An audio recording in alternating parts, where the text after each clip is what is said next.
को ये अनुभव है कि संजीवनी नाम की जड़ी है, परंतु 4 महाऔषधि ऐसी हैं जो रामायण में पूरी तरह विकसित नहीं हैं। यानी 5 महाऔषधि हैं, सलकर्णी, विसलकर्णी, इंद्रवारणी, संधानी और संजीवनी, और 5ओं के अलग अलग काम भी हैं। संजीवनी का काम केवल है मृतक को जीवित करना, और 4 जो औषधि और अलग हैं उनका काम है अन्य रोगों की अन्य औषधियों के बीमारी करना। जैसे कुछ कैंसर में बहते हुए घाव को, बहते हुए रक्त को पल भर में ही रोक देती हैं, उस विसलकर्णी जड़ी का काम है।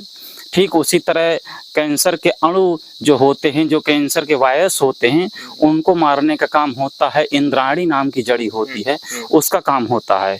ठीक महाराज जी, यहाँ पर थोड़ा सा आपको मैं रोकना चाहूंगा। आपने बताया शलकर्णी विसलकर्णी, तो आपने एक बताया कि अगर घाव है या स्राव हो रहा है उसको रोकने का काम करती है एक विसलकर्णी, और दूसरा आपने बताया कि उसके जो सलकर्णी कीटाणुओं को नष्ट करने, सलकर्णी का काम होता है घाव को बंद करने का काम होता है, और विसलकर्णी का होता है काम विष को हटा देना और घाव के रक्त को बंद कर देना।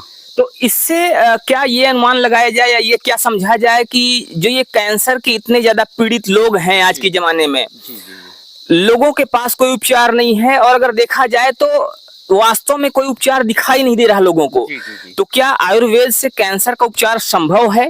क्या जो लोग परेशान हैं, पीड़ित हैं, वो इसके माध्यम से आपके पास आकर क्या कैंसर जैसे रोगों का भी उपचार पा सकते हैं क्या? आयुर्वेदिक माध्यम से कैंसर हो या और इससे की खतरनाक चाहे बीमारियां हो, वो सारी चीज बीमारी संभव हैं। कैंसर का इलाज हालांकि डॉक्टरों और वैद्यों के द्वारा 2 स्टेज तक का संभव कर दिया गया है, 4थे तक का नहीं किया गया। हमने भी प्रयोग किया है तो हमारे प्रयोग में 2 स्टेज तक का संभव पूरा हो गया है। 4थे चरण में इसलिए नहीं किया गया कि हमारे यहाँ रुकने, खाने, पढ़ने, उठने की व्यवस्था पूर्ण रूप से नहीं है, और जब 4थे चरण के मरीज को अपने सानिध्य में देखा जाता है, इसलिए हम 4थे चरण की कोई गारंटी नहीं लिया कहीं, और न गारंटी देते हैं, पर 2 चरण तक की हो जाता है। बाकी हमारी जो और दिव्य औषधियां हैं हमारे नस ब्लॉकेज में हैं। हमारी एक नस ब्लॉकेज का ऐसा जड़ी है कि उस जड़ी का काढ़ा और सिरप बना करके और मानव समाज कल्याण के लिए दिया जाए तो